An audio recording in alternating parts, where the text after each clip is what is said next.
Hello everybody and welcome to Minecraft from the Hermitcraft Season 11 server. My name is Cub and that is a hole. Welcome back, and today we are going to be doing some stuff and things that I think you might find quite interesting. Can help you play a little bit, can improve your playing experience, and gonna be making some pretty incredible stuff today, so stick around.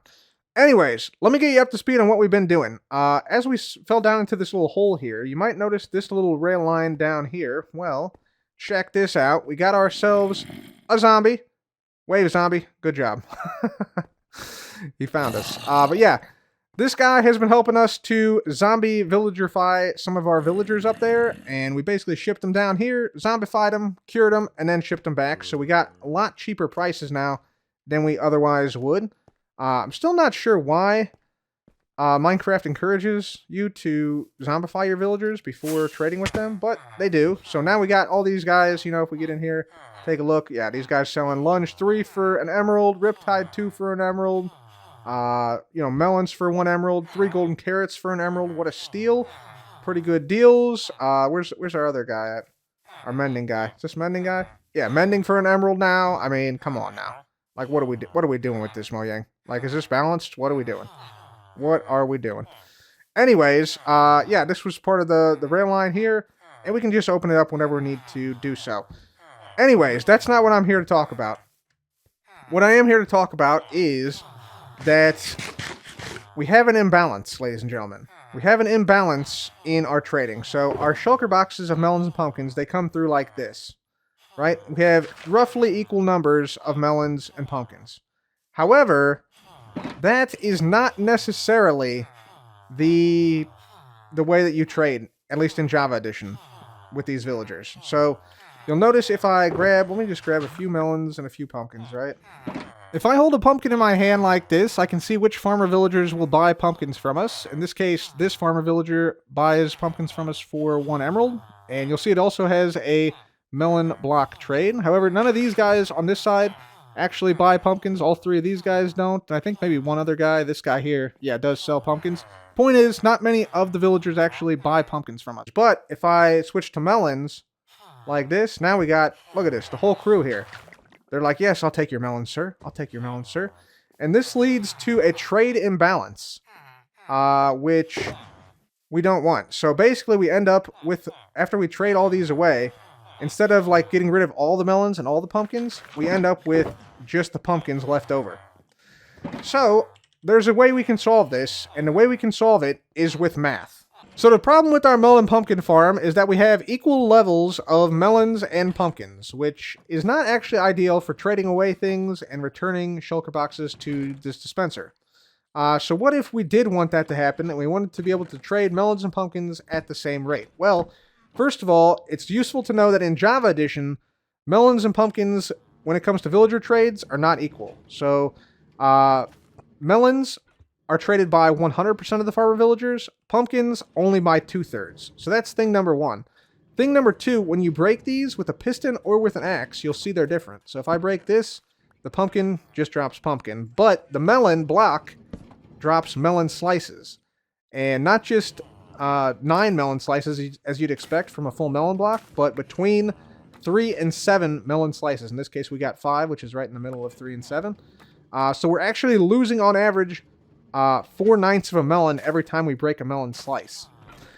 And then we have, we also know the number of melons and pumpkin stems we have total in this farm.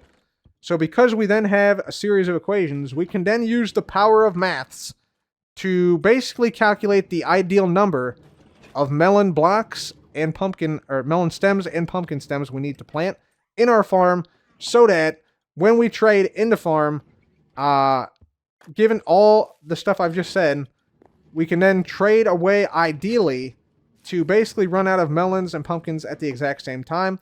Luckily, I've run the math, so you don't have to, but this can also apply to your farms if you're playing Java Edition. So the equation is the number of melons you want to plant is equal to the number of total stems of melons and pumpkins you have in your farm divided by 1.37. That's the equation. So in my case, I have 75 melon pumpkin stems in my farm. Divide that by 1.37. and then round to the nearest whole number. This means I should have 55 melons and 20 pumpkins planted in this farm. That's basically what it means. So, again, number of melons and pumpkins combined divided by 1.37 is the number of melons. In my case, it's 55 here because I have 75 total. So we have 36 pumpkins and 39 melons. So actually I need 16 more melons and 16 fewer pumpkins. So we crawled on into the melon and pumpkin farm, broke 16 melon stems, and grew up 16 pumpkin stems. It was a little challenging because of the pistons that constantly fire whenever they detect the change in the stem, but overall, definitely worth it. So a very simple change to the melon and pumpkin farm today. I just wanted to bring it to your attention because some other people might be having this same issue with their melon and pumpkin farms, especially when they're doing trading in large quantities. And yeah, this might help some of those folks. And it just goes to show all problems in the world can be solved by maths. So there you go. Also, there is a bridge over here now. Check this out. We got a bridge built up by XB Crafted that leads over from my area to his area. We had a little like 3-wide bridge before, and before that we had like a little 1-wide thing over here. That's now been taken down in favor of this fancy copper bridge. So yeah, good job XB with this. Just wanted to mention that. We'll have to hook up to this. I'll hook our base up to this soon via this bit right here. So yeah, just thought I'd mention that. Also, our smelter that we built last time. Want to give you guys an update on that. So this smelter we built last time, 30 furnace array with some blast furnaces as well. Yeah, we don't have any fuel in it yet. And we also are not quite at the point where we have extra burn fuel. But I'm guessing that we probably have, if we get back here, some cascading fuel. That is, yeah, baby, coming into the minecart chest back here. Let's go. So yeah, you can see it coming in right there. As we just got another dried kelp block from above, from the water stream above here. All the dried kelp is making its way in, which means we can now, if we get down here, and let's actually get a block to smelt. What do we need to smelt? Let's get some, let's get some stone, I guess. Yeah, let's get some stone that we can smelt up. Or actually, you know what? Do we have, let's see. Do we have any deep slate? Deep slate. Yes, this stuff. Deep slate. Do we have any... Yeah, let's just make some of this into some cracked deep slate. So we'll make some polished deep slate bricks, and we'll make some we'll make some cracked deep slate bricks here real quick. But when we put this in, all we got to do is put our blocks in now, and when we flick this lever,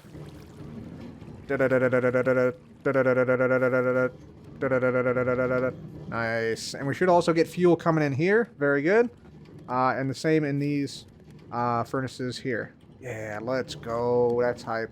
So now that the smeltery is up and working and everything is being fueled, and you see we have, you know, equal fuel distribution amongst all the furnaces and everything here. So that's absolutely fantastic. So yeah, this will keep being distributed and keep filling up with as many fuel blocks as needed over the course of time. And then we can just, you know, turn this off whenever we want to stop distributing fuel and distributing things around here. And there is our cracked deep slate bricks. Thank you very much. So now that this is done, we need to figure out a way to travel to and from places that are far away where we can get smelted items. Namely places like the desert or the shopping district or basically anywhere on Hermitcraft. We want to be able to get there quickly and efficiently without having to, you know, take slow transportation methods like, you know, elytra travel and things like that. So today, guys, we are going to develop a fast method of travel from our base to everywhere else on the server that we desire. That also is not named Button, because we also got to do stuff with Button. We'll do that later. But for now, teleportation travel. So let me explain the principle of the teleporter we're going for today. There's a lot of different teleporters in Minecraft, some of which I've shown in the past, including some of the Ender Pearl Stasis teleporters, the wireless teleporters that I've created in the past, and some short-range teleporters using just basic redstone and Ender Pearls. But today, I'm going to show you guys a teleporter that utilizes Lodestones to teleport the player throughout the world. Yes, Lodestones can be used for teleportation in survival Minecraft across unlimited distance here as long as it's in the same dimension, but in any dimension. So that's kind of cool.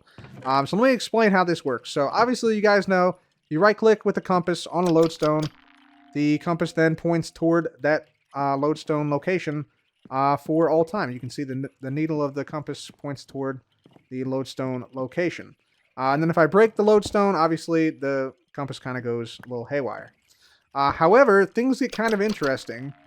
I just remake these compasses so they're not broken.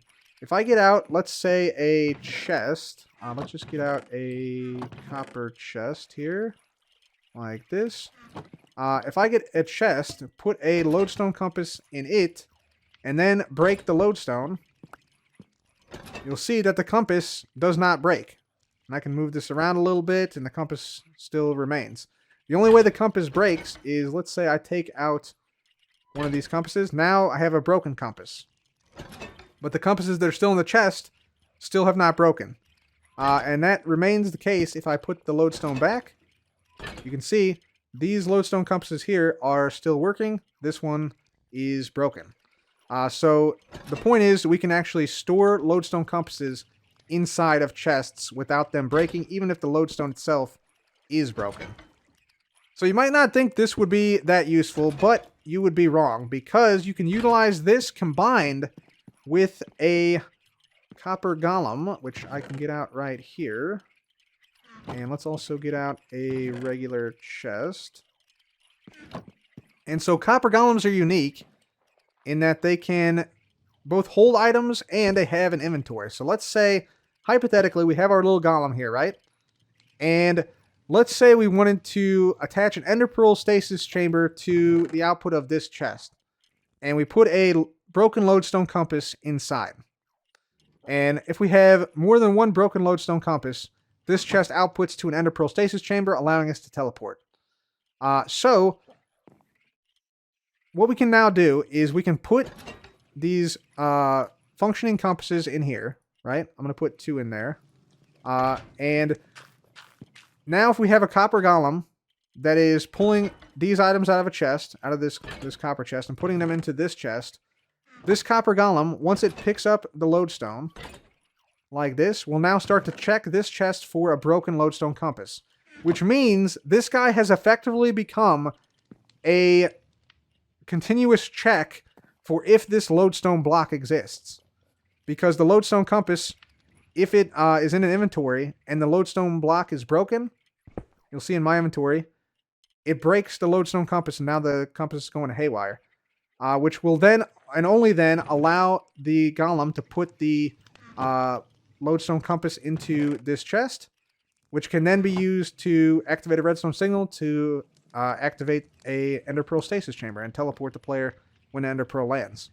And what's more is, because we know that the lodestone compasses do not break in chests, if we replace this soon after breaking it, but before teleporting, then the golem picks up this compass, tests this against these lodestone compasses, and we'll wait again until we break this again. So it's a repeatable teleportation system using copper golems to detect if the lodestone exists or not. Kind of an amazing concept, but that's the core idea of how it works. For more information, I will provide a link in the description to Dan Craft Heroes video. They go into more depth about how it works and also have a very nice tutorial about this, and also other ways you can utilize this. For instance, like if you're playing in a previous version, you can actually use like dolphins for this. And it turns out this mechanic has been in the game for years with lodestones, but nobody really figured it out until just the last couple of weeks. So pretty awesome concept for a system, and yeah, really nice use of lodestones and copper golems and the lodestone compass mechanics. Welcome back, everybody. We have some stuff we have now constructed here at our base. Take a look. Take a look. We have a transmitter and a receiver area for teleports now. So this transmission area, this basically is what teleports us to outer areas. And this room over here is an ender pearl stasis chamber, which activates when we want to come back. So let me show you how it works. So if I come over here, this room here is meant to represent the mining desert and mining mesa area, where we go to basically collect sand and terracotta and red sand and stuff. And if I break this, this will actually teleport me out to the mining mesa and desert area in a few seconds. So if I break this, grab this, replace it, you can see we're currently at 1078, 1274. But in a few seconds here, we are going to actually be teleported thousands of blocks out to the mining mesa. So we are now at almost minus 3,000, 3,800. So several thousands of blocks away. And now we're at the mining mesa, where we can mine, you know, sand and get all the terracotta we need from nearby areas. And then we can teleport back. If I just go ahead and, you have to reset the thing by putting another ender pearl in the stasis chamber out here. Oh, and you also don't want to teleport in here. And you also don't want to have to deal with these endermites, which sometimes happen. So it's not without a few little, you know, minor hiccups and things, but if we go ahead and look here, there we go.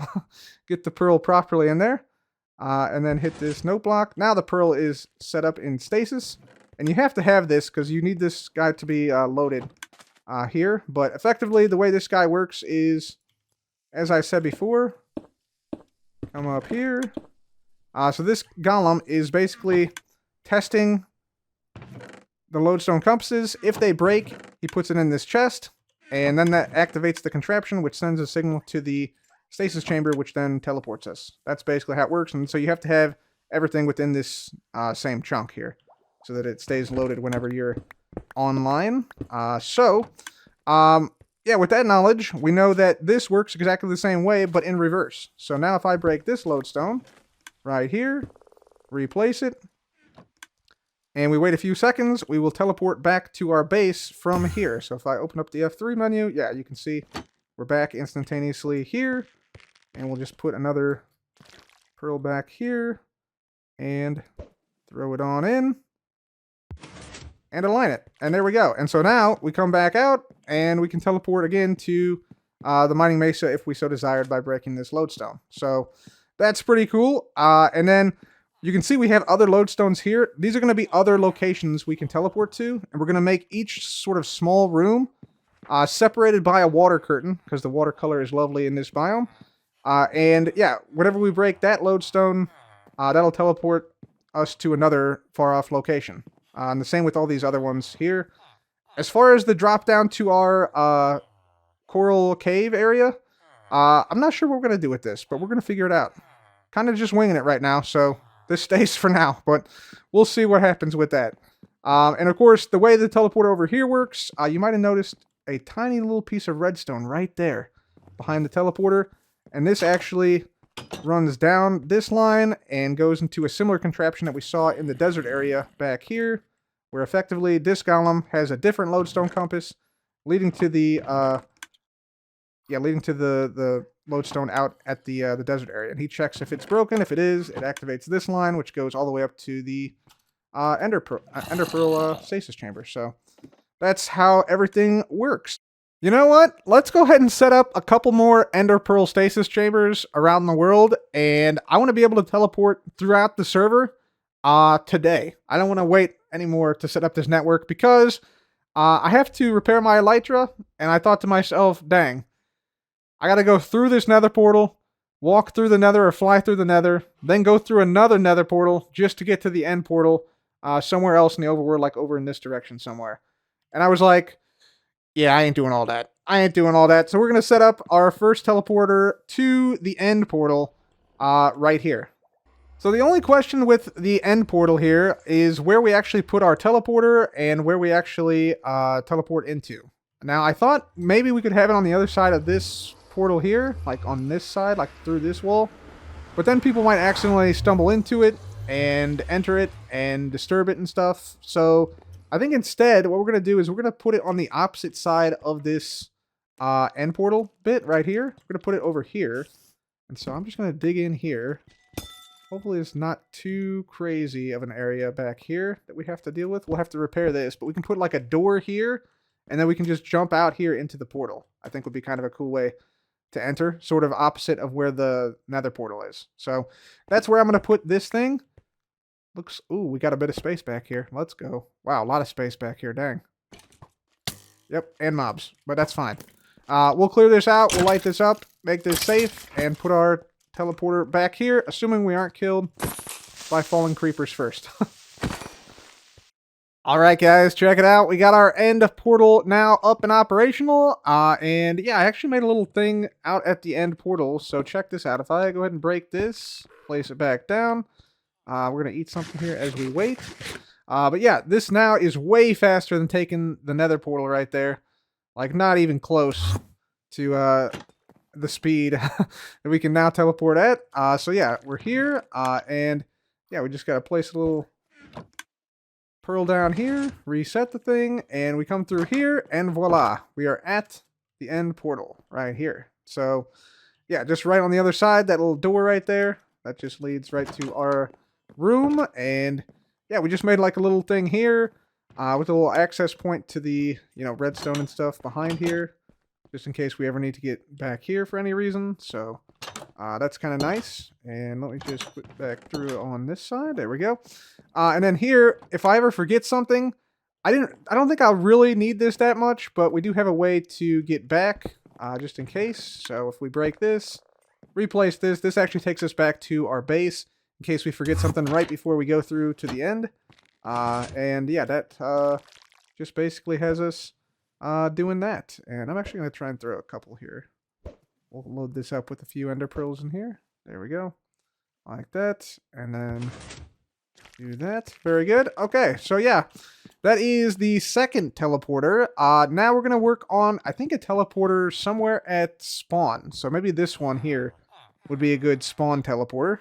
Teleporter 3 now online, everybody. We got this representing the shopping district area. We got the ground with the deep slate. We got the azalea bushes. We got the trees with the falling leaves, the cherry leaves and stuff. And of course, if we break this and replace this back down, we will see in a brief moment or two, we will be teleported to the area underneath of the shopping district. There we go. Yep, there we go. And we get some yeah, some pearls here. We have the automatic pearl dispenser here now. I think could be kind of useful to have. And we just toss this in here to reset, of course. We hit this. I'm going to fill this back in here. And then we have this little elevator that goes up. Ooh, you know what I got to do? I got to actually de-wax all these. I'll do that later. But yeah, we go up this little elevator here. And we end up right here directly underneath the spawn. So that's kind of cool. And you might wonder, is there a way to go back? Well, I've added these lodestones all around the shopping district. And on top of this one, there's my head. So now if I break this one and then replace, you will see we will teleport back to the base, which is just over there by the giant snowman, of course. So that's kind of cool. Pretty awesome little system. And yeah, we do have multiple ender pearls in here now. So that helps out. We don't have to restock every single time. So that's nice. And yeah, now I think we'll probably go ahead and add in the fourth teleporter, which I think will be the final one for today. And I want this one to be kind of on the opposite side of the server, right? So we have one to go to spawn. We have one to go to the mesa. We have one to go to the end, which is out, I think, in this direction. And we need one to go to the other side of the server to get some, like, basically get good coverage throughout the server. So if we need to go to like Joe's or Ren's or Cleo's or Pearl's, we could take this teleporter and shorten the distance to get there significantly. So we're actually going to put this in Joe Hill's studio. All right, everybody. So we got ourselves a fourth teleporter up now, and looks like this. So this is a recreation of Joe Hill's studio. And we got the area where the audience sits over here. We got the talk show area over here with these little seats. We even got the balcony recreated up here, which is, yeah, on top of the like the mangrove and the red terracotta and stuff. So if we break this, of course we wait a second, and then we place it back down, and we should be teleported to the studio.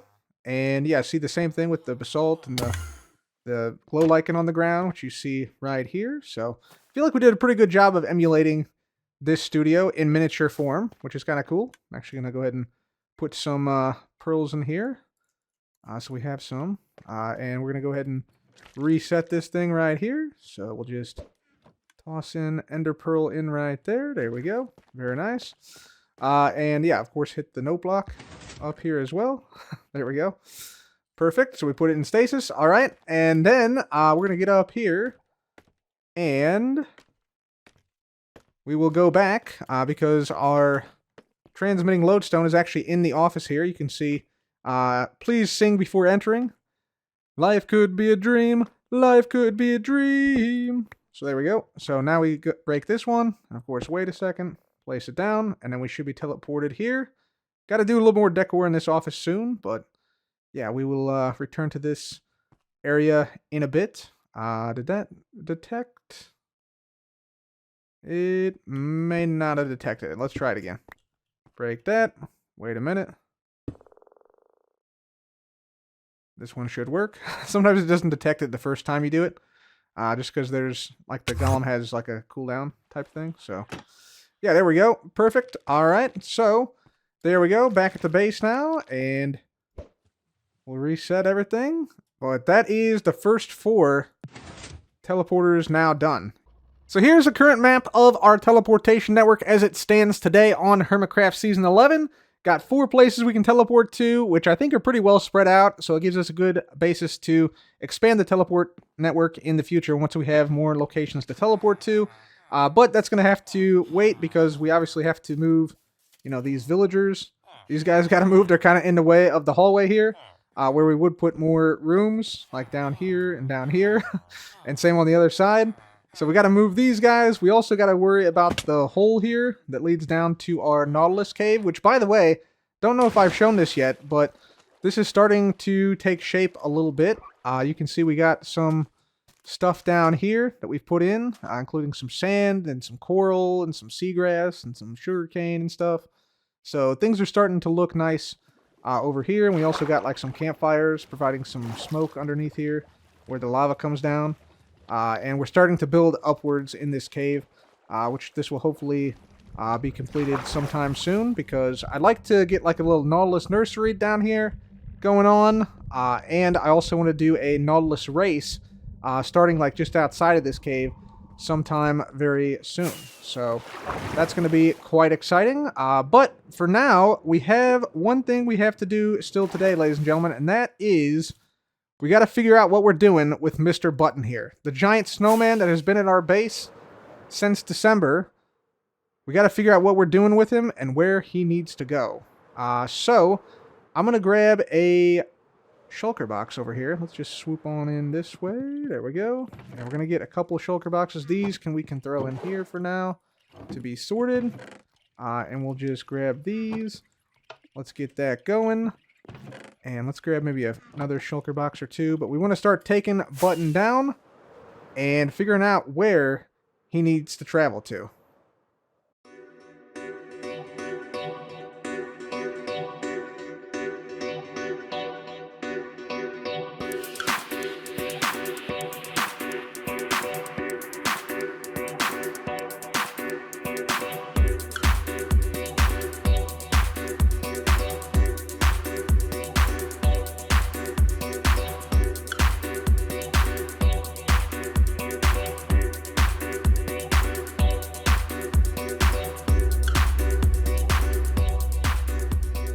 So, Button is now taken down, and our netherite shovel is pretty well almost broken at this point. But we have reforested the area here where Button once stood. So Button was right here, but yeah, is no more. And instead, Button is currently in these boxes. Check it out. We got snow.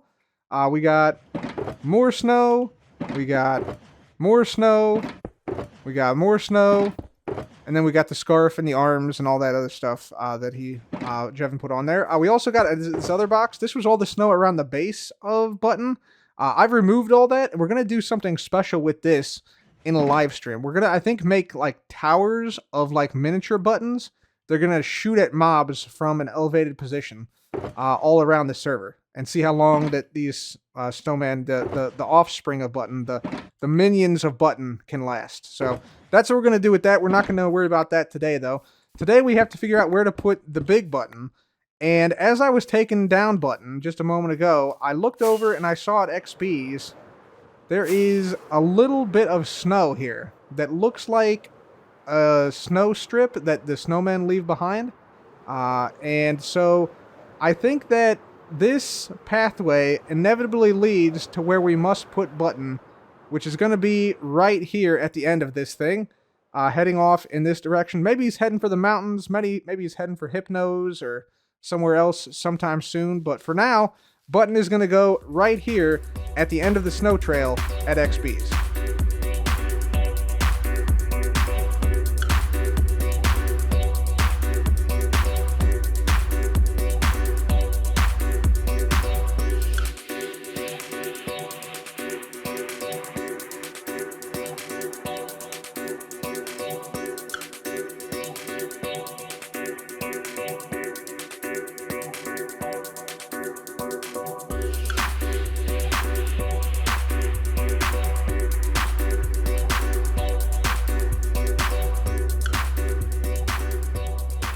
Alright everybody, here is Button now at XB Crafted's base, and you can see why we had to put Button here. It's just the perfect snow trail that leads behind Button now at XB's, which by the way, this was a mountain biome here, which is why there's snow. This wasn't here, I didn't place this part, just Button itself, but it just forms too perfect of a snow trail to not put Button here. And by the way, this is not a prank, ladies and gentlemen, this is a gift, because Button is precious and must be cherished at all costs. So, you're welcome, XB. Hope you're doing well, buddy. And, yeah, thanks for being awesome. By the way, guys, if you want to check out XB's reaction to this, go and check XB's channel. XB, really cool guy. Really fun guy. Definitely check him out if you have not seen him. And, Button, enjoy your new home here at XB's. So, ladies and gentlemen, with that is going to be it for me today. Thank you so very much for watching. If you enjoyed today's episode, please leave a like, be sure to subscribe, and I will see you all in the next episode. Farewell.